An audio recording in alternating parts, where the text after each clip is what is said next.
नमस्कार सर्वांना। सर्वप्रथम श्री स्वामी समर्थ। तर स्वागत आहे आपल्या चॅनलच्या एका नवीन व्हिडिओमध्ये। तर आजच्या व्हिडिओमध्ये मी तुम्हाला श्री स्वामी समर्थ महाराजांसाठी सुंदर असा शेला आणि मल्हारी टोपी शिवून दाखवणार आहे। तर महाराजांची 4 इंचाची मूर्ती आहे आणि 4 इंचासाठी मल्हारी टोपीचा माप किती असायला पाहिजे, शेल्याचं माप किती असायला पाहिजे हे मी तुम्हाला डिटेलमध्ये सांगणार आहे आणि वस्त्र शिवून सुद्धा दाखवणार आहे। तर व्हिडिओ स्किप न करता पूर्ण बघा। व्हिडिओ जर आवडली तर व्हिडिओला लाईक करा, शेअर करा आणि चॅनलवरती जर नवीन असाल तर चॅनलला नक्की सबस्क्राइब करा। अशाच प्रकारचे वस्त्र जर का तुम्हाला हवे असेल तर तुम्ही मला नक्की कॉन्टॅक्ट करा। कॉन्टॅक्ट डिटेल्स डिस्क्रिप्शनमध्ये दिलेले असणार आहेत, तुम्ही व्हॉट्सअप करू शकता आणि वस्त्रासाठी एन्क्वायरी करू शकता। तर आता आपण महाराजांसाठी वस्त्र शिवायला सुरुवात करूया। चला तर श्री स्वामी समर्थ महाराजांसाठी सुंदर अशी शेला आणि मल्हारी टोपी आपण शिवायला सुरुवात करूया।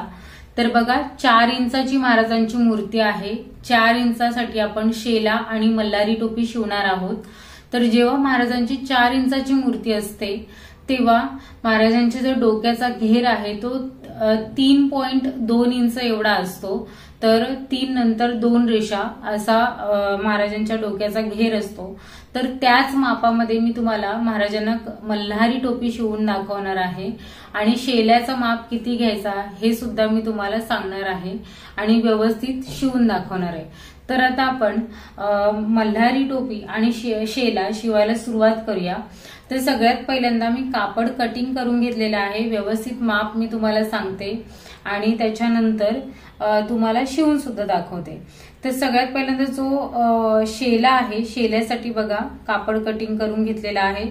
तर या कापडाचं माप मी तुम्हाला सांगते। याची जी लांबी आहे ती आहे बघा, याची जी लांबी आहे ती 9 इंच लांब आहे आणि रुंदी जी आहे ती 4.5 इंच रुंद आहे। तर बघा अस्तर घेतलेला आहे आणि जो मेन कापड आहे तो सुद्धा घेतलेला आहे। तर मेन कापड हा पर्पल शेड मध्ये आहे आणि चंदेरी सिल्क मटेरियल आहे। हा खूप सुंदर क्वालिटी आहे कापडाची। तर हा जो कापड आहे तो सेम कलरचा आणि अस्तर सुद्धा सेम कलरचा घेतलेला आहे। तर याची मी तुम्हाला लांबी सांगितली 9 इंच लांब आहे आणि 4.5 इंच रुंद आहे। अशा पद्धतीने शेल्यासाठी हा कापड कटिंग करून घेतलेला आहे। त्याच्यानंतर आपण शेल्याला वेलक्रो पट्टी लावणार आहोत। तर वेलक्रो पट्टीसाठी हा कापड छोटासा अस्तरचा कटिंग करून घेतलेला आहे। तर हा मी जो कापड कटिंग केलेला सांगितलं तर तो मी साईडला ठेवून घेते आणि आता मल्हारी टोपीचा जो कापड आहे तो मी तुम्हाला दाखवते। तर बघा सगळ्यात पहिल्यांदा अस्तरचे 2 तुकडे घेतलेले आहेत, त्यानंतर मेन कापडाचे जे आहेत ते 2 तुकडे घेतलेले आहेत। अंदाजे हे 2 तुकडे मी कटिंग करून घेतलेले आहेत। मेन जो माप आहे तो आपला हा मल्हारी टोपीचा जो शेप आहे त्याच्यावरती असणार आहे। तर बघा मल्हारी टोपीचा जो शेप आहे तो मी तुम्हाला दाखवते। बघा अशा पद्धतीने मध्यभागी अशी फोल्ड करून घ्यायचा कॅनव्हास पेपर। त्याच्यानंतर महाराजांचा जो डोक्याचा जो घेर आहे तो 3.2 इंच एवढा आहे। तर त्याच्यामध्ये 1 ते 1.5 इंच एक्स्ट्रा घ्यायचा आणि त्याचा चौथा भाग काढायचा आणि चौथा भागाचा जो माप येतो ना तो आपल्याला खालचा जो बेसवाला जो घेर आहे ना तो घ्यायचा आहे। तर आता मी इथे किती घेतलेला आहे ते सांगते। तर बघा 1.25 इंच मी घेर घेतलेला आहे इथे, म्हणजे 1 नंतरच्या 2 रेषा एवढा हा आपला घेर आहे। बघा 1.25 इंच आणि याची जी चंद्रासारखा जो आपल्याला शेप दिलेला आहे त्याची जी उंची आहे ती सुद्धा 1.25 इंच आहे आणि वरती टोकाकडची जी उंची आहे ती 1.5 नंतरच्या 2 रेषा म्हणजे 1.25 इंच एवढी आहे।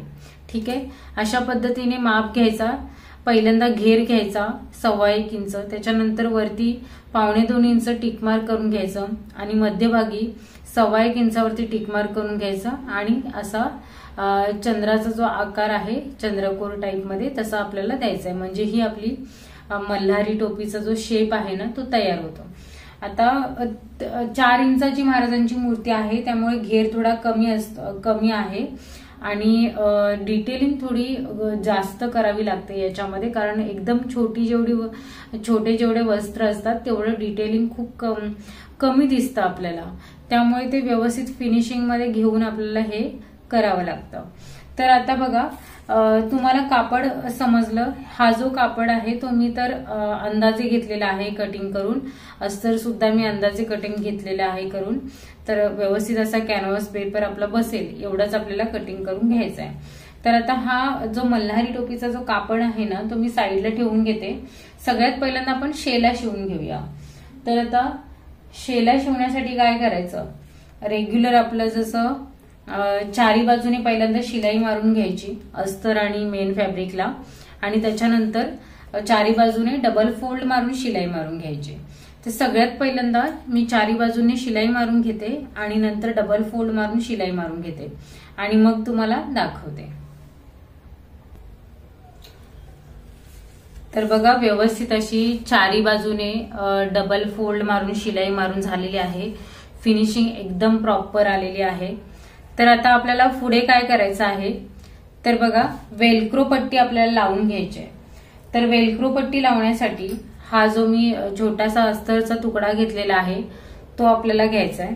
आणि हे जे वस्त्र आहेत यांना आपल्याला मध्यभागी असं फोल्ड मारून घ्यायचंय, जसं आपण स्वामींना परिधान करतो तसं. आणि इथे आपल्याला खडूने टिक मार्क करून घ्यायचा आहे. त्यानंतर हा जो कापड आहे तो आपल्याला अशा पद्धतीने फोल्ड मारून घ्यायचा आहे. हे बघा, अशा पद्धतीने एक घडी मारून घ्यायची आणि वेलक्रो पट्टी आपल्याला घ्यायची आहे. तर वेलक्रो पट्टीचा छोटासा पॅच जो आहे तो मी इथे घेतलेला आहे. 2 पॅच असतात समोरासमोरचे, त्यातला एक पॅच जो आहे तो आपल्याला या पट्टीवरती ठेवून घ्यायचा आहे अशा पद्धतीने, आणि बरोबर अशा पद्धतीने धरायचा आणि वरून आपल्याला एक शिलाई मारून घ्यायची आहे. ठीक आहे. आणि ही जी वेलक्रो पट्टी आहे त्याला सुद्धा आपल्याला व्यवस्थित शिलाई मारून घ्यायची. तर हा एक पॅच झाला आणि त्याच्यानंतर दुसरा जो पॅच आहे तो बरोबर या पॅचच्या समोरासमोर या साईडला आपल्याला आतल्या बाजूने लावून घ्यायचा आहे. तर मी सेम याचा वेलक्रो पट्टी लावून घेते आणि मग तुम्हाला दाखवते. तर बघा, वेलक्रो पट्टी लावून झालेली आहे. हा जो पॅच आहे तो एका साईडला लावला आणि दुसरा जो पॅच आहे तो एका साईडला लावून घेतला. अशा पद्धतीने हा आपली वेलक्रो पट्टी लावून तयार झालेला आहे. तर आता याच्या पुढे काय करायचं आपल्याला, तर लेस लावून घ्यायची.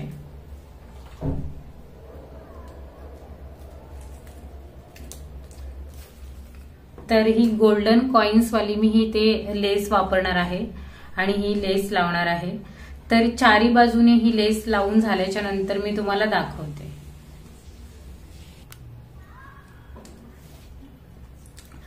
तर बघा, व्यवस्थित अशी लेस लावून झालेली आहे आणि लेस लावल्याच्या नंतर खूप सुंदर असा लुक येत आहे.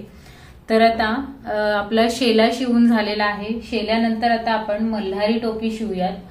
तर बघा, मल्हारी टोपी शिवण्यासाठी जो कापड कटिंग मी तुम्हाला दाखवला तर ते आता आपल्याला शिवायला घ्यायचंय. तर बघा, सगळ्यात पहिल्यांदा जो मेन कापड आहे म्हणजे मेन फॅब्रिक आहे तो आपल्याला सरळ ठेवून घ्यायचा आहे. हे बघा, दोन्ही पॅच जे आहेत ते व्यवस्थित सरळ ठेवून घ्यायचे आहेत. त्याच्यानंतर त्याच्यावरती अस्तर ठेवून घ्यायचं आहे.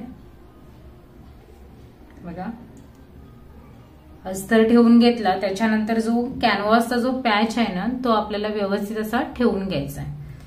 हे बघा, दोन्ही पॅच मी तुम्हाला समोरासमोर तयार करून दाखवते. तर सगळ्यात पहिल्यांदा मेन कापड ठेवला, त्याच्यानंतर अस्तर ठेवला आणि नंतर जो कॅनव्हासचा आपण पॅच घेतलाय तो ठेवला. तर असं ठेवल्याच्या नंतर खालून आपल्याला एक सरळ शिलाई मारून घ्यायची आहे. दोन्ही पॅचला खालून आपल्याला एक सरळ शिलाई मारून घ्यायची आहे. तर सगळ्यात पहिल्यांदा मी खालून एक सरळ शिलाई मारून घेते आणि एक्स्ट्राचा जो कापड आहे तो कटिंग करून देते. तर बघा, एक सरळ शिलाई मारून घेतली दोन्ही पॅचला खालून आणि जो एक्स्ट्रा कापड होता तो कटिंग करून दिला. आता आपल्याला पुढे काय करायचं आहे, तर कॅनव्हासच्या दिशेने जो मेन कापड आहे तो आपल्याला फिरवून घ्यायचा आहे. हे बघा, अशा पद्धतीने कॅनव्हासच्या साईडने मेन जो कापड आहे ना तो आपल्याला फिरवून घ्यायचा आहे हे बघा, दोन्ही पॅच आपल्याला सोबतच तयार करायचे आहेत. याचा सुद्धा आपण जो मेन कापड आहे तो कॅनव्हासच्या साईडने आपल्याला फिरवून घ्यायचा आहे. तर कॅनव्हासच्या दिशेने आपण कापड फिरवून घेतल्याच्या नंतर काय होईल तर अस्तर, कॅनव्हास आणि मेन फॅब्रिक असं होईल आणि आपला जो कॅनव्हास आहे तो आतमध्ये जाणार आहे. तर आता वरून आपल्याला एक दाब शिलाई मारून घ्यायची आहे. खालच्या साईडने वरून आपल्याला एक दाब शिलाई मारून घ्यायची आणि त्याच्यानंतर जो शेप दिसतोय ना कॅनव्हासचा, त्या शेप वरती आपल्याला शिलाई मारून घ्यायची आहे आणि एक्स्ट्रा जो कापड आहे तो आपल्याला कट करायचा आहे. तर बघा, व्यवस्थित असे आपले हे जे 2 पॅच आहेत ते तयार झालेले आहेत. व्यवस्थित कॅनव्हासच्या शेप वरून शिलाई मारून घेतली आणि एक्स्ट्राचा जो कापड होता तो कटिंग करून दिला. तर आता आपल्याला पुढे काय करायचं आहे तर ही जी लेस आपण जी शेल्यासाठी वापरली ना, ती सेम लेस आपल्याला अशा पद्धतीने खालच्या साईडने लावून घ्यायची आहे. दोन्ही पॅचला लावून घ्यायची. तर लेस पहिल्यांदा लावून घेते मी.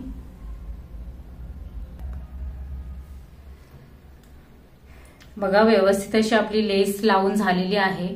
आता याच्या पुढे आपल्याला हे जे 2 पॅच आहेत ना ते समोरासमोर आपल्याला ठेवून घ्यायचे आहेत आणि या शेप वरून आपल्याला शिलाई मारून घ्यायची आहे 3 बाजूला. व्यवस्थित अशी शिलाई मारून घेते आणि मग तुम्हाला दाखवते. तर बघा, व्यवस्थित अशी साईडने शिलाई मारून घेतली आहे. आता आपल्याला फिटिंग करायची आहे. तर फिटिंग कसं करायचं तर बघा, पहिल्यांदा टोपीला मध्यभागी आपण फोल्ड करून घेऊयात आणि टोपीचा मध्य आपण काढूया.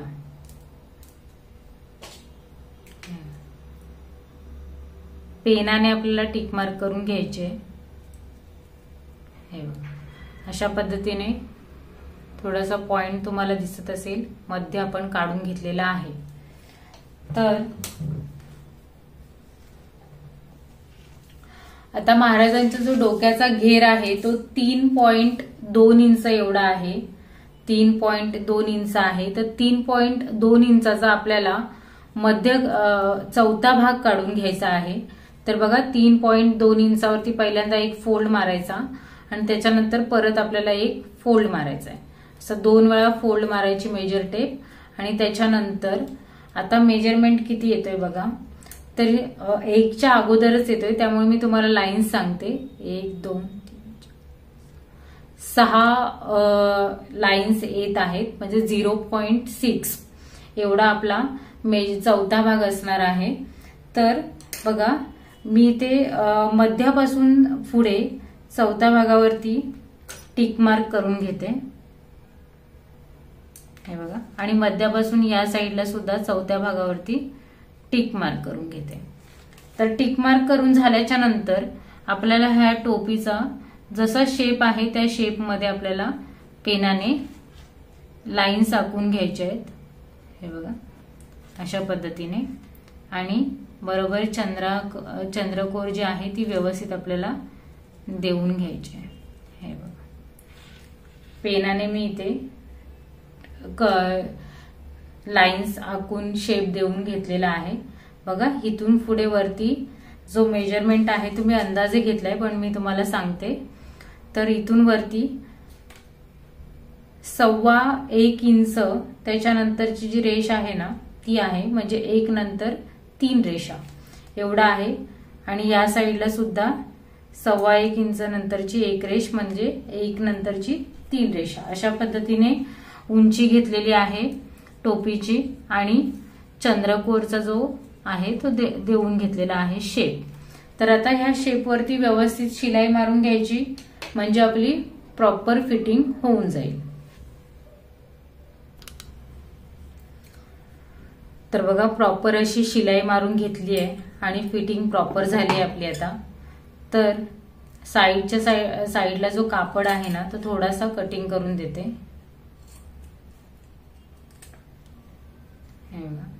आणि हलके हलके थोडेसे कट्स मारून घेते, जेणेकरून जो शेप आहे ना तो प्रॉपर आपला बाहेर येऊन जाईल. जास्त कट्स नाही द्यायचे आपल्याला.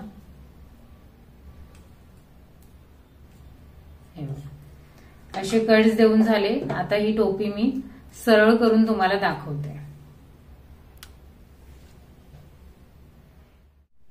तर बघा, सुंदर अशी मल्हारी टोपी जी आहे ती आपली तयार झालेली आहे। एकदम छोटीशी क्यूट एकदम वाटते आणि 4 इंचाची महाराजांची मूर्ती आहे। तर एकदम छोटी मल्हारी टोपी आपली तयार झालेली आहे आणि त्याच्यावरचा जो आपण शिवलेला मॅचिंग शेला हा सुद्धा एकदम खूप सुंदर उठून दिसत आहे।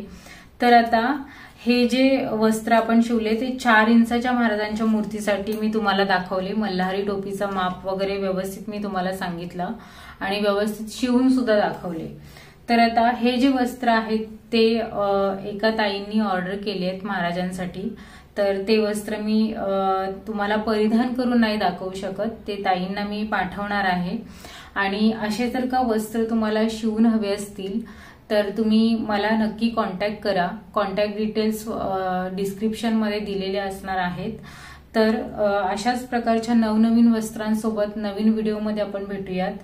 तर ही व्हिडिओ जर तुम्हाला आवडली असेल, मी सांगितलेले वस्त्र तुम्हाला समजले असतील तर व्हिडिओला नक्की लाईक करा, शेअर करा आणि चॅनलवरती जर नवीन असाल तर चॅनलला नक्की सबस्क्राईब करा। भेटूयात आपण पुढच्या नवीन व्हिडिओमध्ये नवीन वस्त्रासोबत। तोपर्यंत सर्वांना श्री स्वामी समर्थ। जय जय स्वामी समर्थ।